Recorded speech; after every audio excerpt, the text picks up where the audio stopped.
As a filmmaker, I've only wanted to make one kind of movie, just one, a point of view, found footage movie.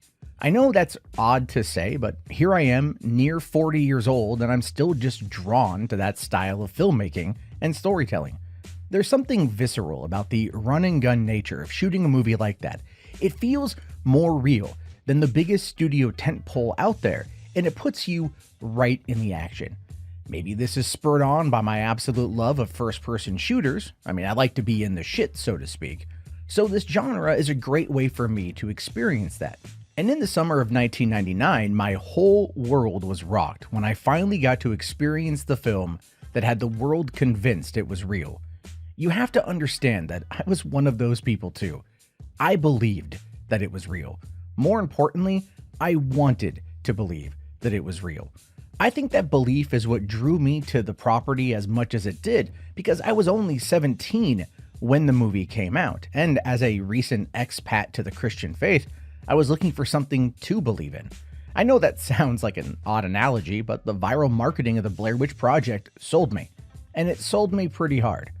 I remember seeing the trailer in theaters and being immediately taken by the world it presented.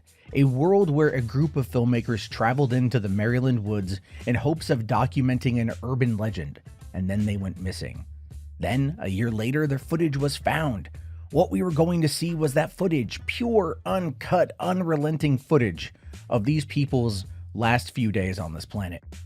I've always said that humans are voyeuristic by nature, and in the era of the start of the internet, we were getting ready to take that to the information superhighway. The marketing for the Blair Witch Project hit at just the right time. Like when magic met science, it was a perfect storm, and I would do anything to see it early. But before we dive into the nuts and bolts of the film itself, I need to tell you a story. You probably won't believe me, but this is true. And I regret this moment for my own stupidity. But also, it's really embarrassing, and one that I should look to forget 21 years later and not put into a podcast. So, in the weeks leading up to the release of the film, I used to hang out on a Yahoo movie forum that would talk about current releases. And a big part of that group was talking about the Blair Witch Project. The hype was off the charts in that group, and people were dying to see it, just like me. We'd break down theories, discuss how the filmmakers died, and just what they might have uncovered in Burkittsville, Maryland. If you've ever been part of a fandom on the internet, you know exactly the kind of conversations I'm talking about here.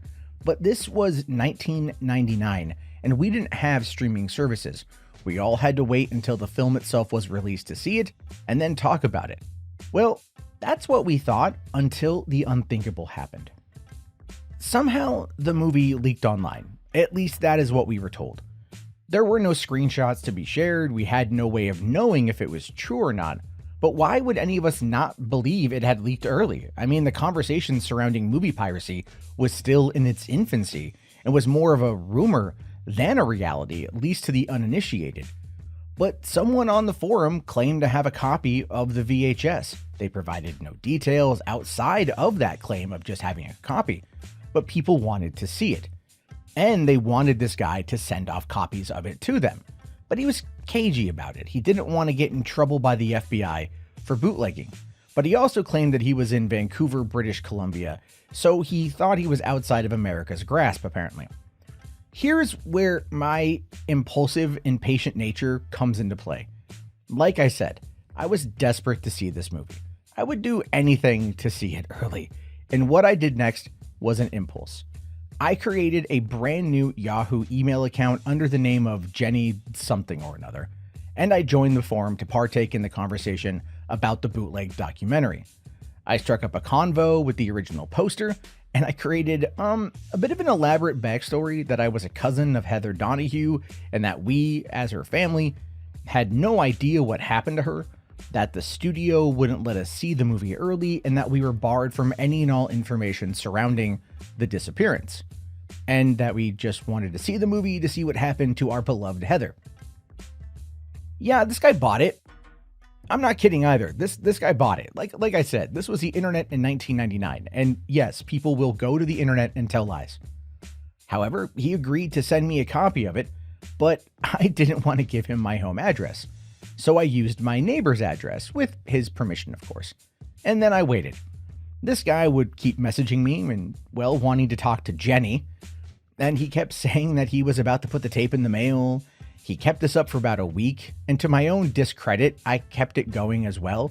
I was determined to see this film. Then reality hit us both like a freaking meteorite. The movie was outed as being a fake. It was outed for being a movie. Heather Donahue, Michael Williams, and Joshua Leonard were all alive and well. The missing posters we had all seen were not real. The website was fake. The jig was up. I was actually shocked, to be honest with you. Truly shocked. It was like finding out that Santa Claus wasn't real.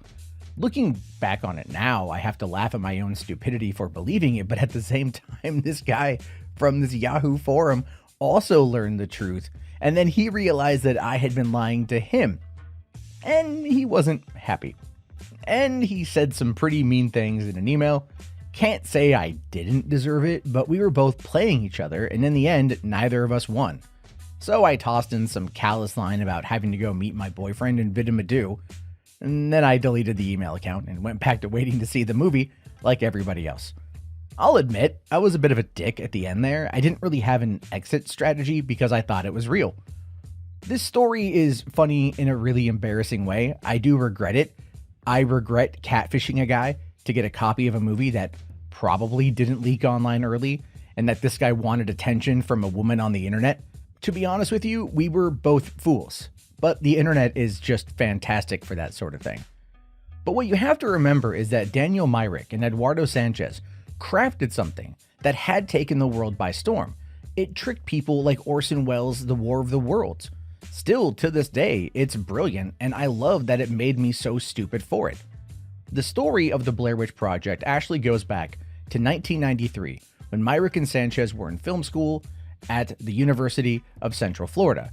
The duo wanted to make a movie, and were inspired to make this one after realizing that the documentaries on paranormal phenomena were actually scarier than normal horror films you'd see at the Megaplex. Truth be told, they are entirely right here. A lot of the time, it's the fear of the unknown that sticks with us longer than seeing something directly horrifying. To put it in an analogy that guys will get, when we get hit in the nuts, it hurts. It hurts a lot.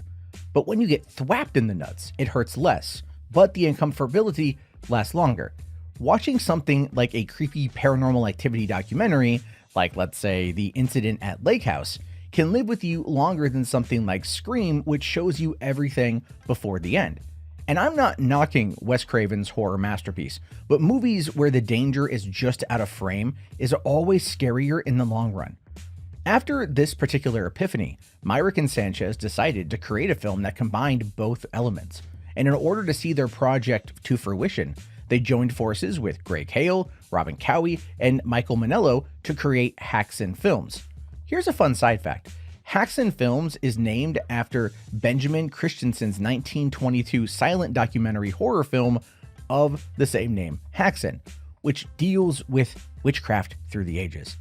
Clearly, these guys were going to stay on point for their debut feature. Myrick and Sanchez then banged out a 35-page screenplay for the film. It was this short because they intended most of the dialogue to be improvised, but they needed actors who could actually do improv.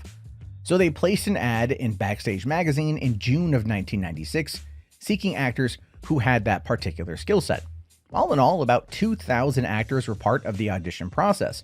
Heather Donahue, who played her fictionalized version of herself in the film, originally auditioned for the film in New York City, where she was told that the movie would be a completely improvised feature film that would be shot in a wooded location. There's actually a reason why she was noted as asking the directors while they were on location if they were making a snuff film, and why she carried a knife with her during production. The story was originally intended to be 3 male filmmakers lost in the woods. However, Sanchez and Myrick were so impressed with Heather's audition for the role that they decided to cast her as the lead filmmaker with the 2 male assistants. I completely understand why Heather would ask those questions and want to protect herself. If it was my daughter who was in that position, I'd want her to be super prepared for whatever could happen. Now, Joshua Leonard was hired later on, and he even stated that this was primarily done because he had experience in running a camera. But that wasn't entirely accurate because of knowledge of running a 16mm camera was limited, which is why one of the earlier interviews with the town residents in the film was out of focus. To me, it kind of adds another layer to the amateur aspect of the film, which is something that I just love. Originally, the film was going to be something totally different than what we got. The idea was that the story would be told through the perspective of newscasts reporting on the disappearance of the filmmakers, intercut with the filmed footage, and then also the aftermath of the event. This was trimmed down during editing because it felt contrived to the filmmakers, but they were able to repurpose it for the pitch to investors, and later on, the most famous viral marketing campaign ever. Now, filming for the Blair Witch Project began on October 23, 1997 in Seneca Creek State Park in Montgomery County, Maryland. They did film a few scenes in Burkittsville for the interview section of the documentary, and here's where things get really interesting. The legend of the Blair Witch was presented to Heather, Joe, and Michael as being a real urban legend in the Burkittsville area. When they got to the city and began their interviews, the directors had actually planted local actors in those roles, and the cast didn't know about it. According to IMDb, the directors put up posters at a local college in an attempt to recruit students to help work on this low-budget production. Only one person responded to the recruitment ad, Patricia DeCow, who not only portrayed Mary Brown in the interview part, but also helped with the art department.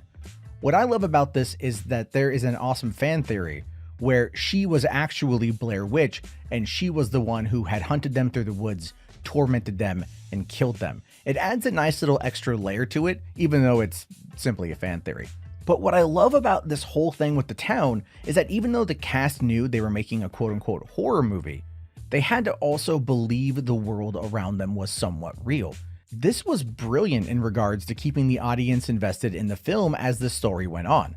Sure, by the time we saw the movie, we all know that it's fake, but if the actors believe the world that they are in, we believe it. It's truly amazing stuff here. Now, once in the woods, the actors didn't see much of the directors. They were given two cameras, a 16mm one and a high-8 camera, and they were also given GPS coordinates to different locations that the directors had previously set up. At those locations, the actors would find 35mm film canisters with notes, and each actor would get a different set of instructions for that particular shoot. Then they would just pack up and head towards the next GPS location. In order to simulate the fatigue of the journey and to heighten the tension between the cast, the directors implemented a version of Greg Hale's military training where they would treat them like they were hunting enemy soldiers by going on long marches in the woods, harassing them at night, and then depriving the actors of food. The actors, however, did sign up for this kind of mental torture though. They had to sign waivers that they would be messed with by the filmmakers, and that's why during one of the night scenes where they're in the tent and it violently shakes, we see real fear from the actors. They didn't know it was going to happen, and the same goes for when we heard the calls from the distance in the forest. The filmmakers were just outside of camp and just messing with all of them. One of the creepier elements of the movie is that we don't actually see the Blair Witch, even though we're supposed to believe that this urban legend exists. This, however, wasn't always the case, as they did attempt to shoot a scene where she appeared. Heather was supposed to be running away from the film's art director, Robert Moreno, who was dressed in white long johns, white stockings, and white pantyhose over his head. However, the cameraman totally forgot to pan to the left of the shot and missed shooting the Blair Witch entirely. They never went back and reshot that scene. Quite frankly, I'm okay with this because the film works better without ever seeing the antagonist. Now, the final scene of the movie was shot at the Griggs house, which is in a state park roughly 50 miles east of Burkittsville. The house had been abandoned for decades and had become quite popular after the release of the film. Not long afterwards, the Maryland Department of Natural Resources announced that they would be demolishing the house because they deemed it to be a public nuisance due to people being rampant trespassers, ghost hunters, thrill seekers, and souvenir collectors. Blair Witch fans did try to crowdfund the money and petition the state to save the house, but the state tore it down without any public announcement. Yeah, what a bunch of dicks. One of the urban legends to come out of this movie after it was released was the budget of the Blair Witch Project. The rumor had always been that both this movie and Clerks cost about $27,000 to make, but that isn't quite true. According to Eduardo Sanchez, the budget, once the principal photography was over, was somewhere between $20,000 and $25,000. However, as of September 2016, the official budget was listed at $60,000. Part of me wonders how much of this comes from licensing the Tiger's Milk bar. In the DVD audio commentary, one of the filmmakers says something along the lines that they had to pay $27,000 to Tiger's Milk just to feature the bar in the one shot in the grocery store. I don't know about you, but I just would have cut that scene out or reshot it with a fictional bar. But, that's just me. Once filmmaking was complete, the filmmakers took about 20 hours of footage filmed over the span of 8 days and had to cut it down. Originally, this took them about 8.5 months to get the cut down to a bulky 2.5 hours. With this cut in hand, they submitted it to smaller film festivals in order to get feedback to trim the film down to something that would appeal to the largest audience possible. Their goal was to actually get it on cable TV and not a wide theatrical release. But eventually, they took the final version of the film to Sundance, where it was a surprise hit after its January 25th, 1999 midnight screening. This is when Artisan Entertainment scooped up the distribution rights for a cool $1.1 million. Quick side fact, Miramax actually had the opportunity to buy and distribute the film. This decision to pass was made by none other than Miramax executive Jason Blum. Yes, that Jason Blum from Blumhouse Productions. Apparently, he didn't think that the movie would be a hit, so he passed on it. I think he really kicked himself in the ass on that one, and when Paranormal Activity crossed his desk a decade later, he jumped at it, and it kickstarted his career of revitalizing the horror genre. Funny how things kind of work out sometimes. Now, Artisan did have a stipulation for their deal, though. They wanted the movie to have a different ending, one that left the audiences less confused about why Michael was standing in the corner before the camera was knocked out of Heather's hand. The filmmakers took Michael and went back to the Maryland woods to shoot 4 additional endings, but none of them stuck. And they ended up just going with the original one because it kept the audience off balance, like that aforementioned nut thwap. Seems like a total waste to me, but that's just how Hollywood works. All in all, the final budget for the film ballooned up to about $750,000 because of the post-production fees. I have heard over the years that this had a lot to do with the audio needing to be entirely ADR'd because it was practically unusable. Leading up to the release of the film on July 30th, 1999, the filmmakers needed to market the hell out of it. And this is where things become a very interesting case study. The Blair Witch Project is believed to be the first film primarily marketed through the internet. The urban legend surrounding the film's marketing is that it was all the filmmakers putting up the website, which still exists to this day, by the way, at blairwitch.com. But the reality of it is a little bit mixed. The public relations firm Klein and Walker were hired to help with the website and marketing, which launched in June 1998, a whole year before the release of the film worldwide. The website was brilliant. It featured a timeline of events leading up to the disappearance of Heather, Josh, and Michael. It had fake police reports, fake newsreel-style interviews, and a bunch of lore that really made the internet ask the question if this was real or not. As I said at the beginning of this podcast, the marketing worked, and it worked really, really well. This was pushed further by the filmmakers treating the film like it was real. They did this by pushing advertising efforts to make the documentary seem more factual. They distributed missing persons flyers around Sundance. They asked people to come forward with any information about the missing trio. And because the actors in the movie had used their real identities, the marketing team used photos of them as kids to help sell the realism of their disappearance. Heather Donahue later stated that this was probably a mistake because the film was so widely discussed that it tainted her real name. It hurt her chances of getting further acting gigs. She later retired completely from acting in 2008 to become a legal grower of medicinal marijuana. So good for her. But in 1999, the ramifications and consequences were not even considered. Hell, even the IMDb page had the actors listed as missing and presumed dead. It's not hard to tell why people believed this to be a real non-fiction event. Not only did the website help sell the story, but the marketing team expanded the story into physical media as well. A 246-page book called The Blair Witch Project: A Dossier is a book about an investigation into the filmmaker's disappearance from the perspective of a private investigator. I haven't read it yet, but the reviews on Amazon all seem to praise it as a great expansion to the Blair Witch lore. There are various copies of the book available all over the internet, so if you're looking for info, then it won't cost you like the book from The Fifth Element will. Aside from the private investigator dossier, there was a comic book series called The Blair Witch Chronicles, which Amazon describes as 3 unique comic book tales expand upon the legend of the Blair Witch, delving deeper into the origins of the mysterious woman Ellie Kedward and the influence her presence had on the small East Coast town over the years. From the murders at Coffin Rock and the tragic story of Rustin Parr, through the 1950s and schoolboy pranks gone wrong, to the 90s and a Wiccan coven's attempt to cleanse the woods, the true mystery of the Blair Witch has only begun to be unraveled. The comic actually has pretty favorable reviews, and if you want to pick up a copy of it for yourself, it's going for a bit more than its paperback cousin. A used paperback is about $62 on Amazon, and the mass market paperback is going for $658. But on eBay, it's available for much cheaper, just as an FYI. The filmmakers now were so dedicated to keeping the viral marketing going that they even branched out into televised fictional backstories. On July 12, 1999, just weeks before the worldwide release, a mockumentary was broadcast on the Sci-Fi Channel called Curse of the Blair Witch. The show went into details of the killings and disappearances of some of the people in the fictional Maryland town of Blair between the 18th and the 20th century. The mockumentary presented the story as real, complete with newspaper articles, newsreels, television news reports, and staged interviews.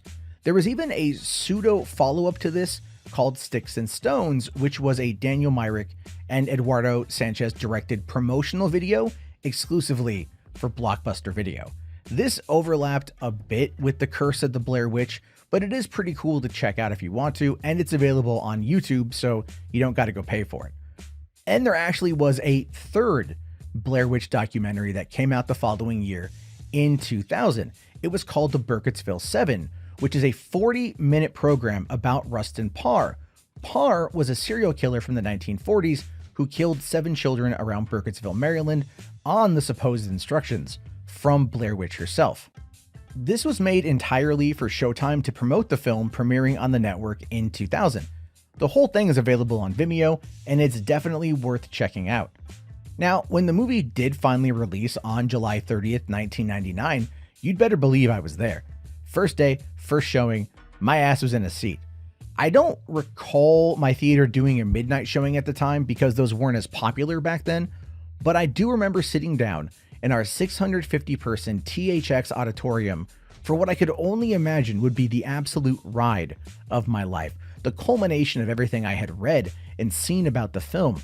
I won't lie, seeing this thing on the big screen though was a bit rough for anyone with motion sickness.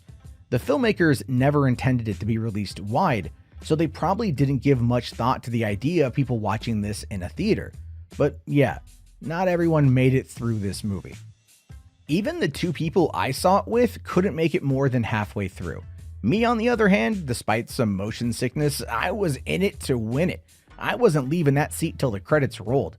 I loved the movie, but I couldn't bring myself to see it again in theaters because of how shaky it was. Thankfully, when the movie hit home video, I was able to watch it again in a more manageable environment, and that allowed me to enjoy it a lot more. This is one theatrical experience that I honestly don't recommend, no matter how much I loved the movie. The rest of the world, thankfully, seemed to like it too, at least well enough to rush out to theaters to see the fate of the missing trio of filmmakers. Now, the film ended up grossing $30 million in its opening weekend, and ended its run with just about $246 million worldwide. That's 4,000 times the original budget. Blair Witch actually became the 10th highest grossing film of 1999 overall, and if you look at the profit compared to the budget, I'd argue that it probably brought home more than Star Wars The Phantom Menace, but don't quote me on that one. Critically speaking, the film did actually pretty well, rocking an 86% on Rotten Tomatoes. The film's approach to the found footage genre was hailed as groundbreaking, even though it wasn't the first film to attempt it. In fact, the legacy that this movie has left on Hollywood is felt even today. I know that it had a pretty big impact on me. My first feature film, In Search Of, was shot in 2010 as a point-of-view found footage thriller that we made in just 2 days in San Diego. I was heavily inspired by the Blair Witch Project, and to this day, it still inspires me. Sadly, the sequels didn't quite live up to the original. Blair Witch 2: Book of Shadows is pretty well regarded as a terrible sequel, even though it has found a fan base in the past 20 years. The 2016 third film, Blair Witch, is better regarded than Book of Shadows, but still didn't really live up to the hype. I don't think anyone is ever going to be able to catch that lightning in a bottle again. Like I said at the beginning of this, it's like when science met magic. It's just a perfect storm. There's no way to recapture it. We kind of saw that 10 years later with the release of Paranormal Activity, a lower budget film that took everybody by surprise, spawned numerous sequels that were actually of pretty decent quality, and an attempt to expand upon the lore without it going into this weird realm that happened with this movie. But no one is ever going to be able to deny just how successful it was. Sadly, though, the directors never really went on to much success after the fact. They've done a couple films here and there on their own, little projects here and there, and I'm pretty sure they just kind of made their money and went off into the sunset. Hollywood adapted things that they did. They built upon the foundation of how to turn a found footage horror movie into something that's going to be massive, but they left those guys behind. And even the cast hasn't really done much. Like I said, Heather Donahue backed out. She ended up going off and retiring to grow legal weed over a decade ago, and the other two guys haven't done much either. So for all of their cultural impact, they didn't really benefit. Now, that being said, I don't know how much money they took home. I can only hope that it was an absolute, shitload. But we're going to have to wait and see if they ever come back into the fray. I would love to see a follow-up to this made by this team in current day to kind of satirize where we find ourselves, but I don't think it will ever happen. The Blair Witch Project will always live in infamy for the time it was released, and quite frankly, I'm thankful for it. I adored this movie. I adore how it was made, I adore what went into it, and I adore its legacy. And I've always wanted to keep that in mind when I go to make my own point-of-view found footage horror films, because this movie opened my eyes in a way that so many things never did. And so for me, I'm truly thankful for that. But as always, I want to hear what you guys have to say about this. Be sure to let me know down in the comments section if you're watching this on YouTube. And if you're listening to this on iTunes or wherever you get your podcasts, please subscribe and leave a review. I will talk to you guys next week for another episode of Podio Commentary. Have yourself a great one, and peace out.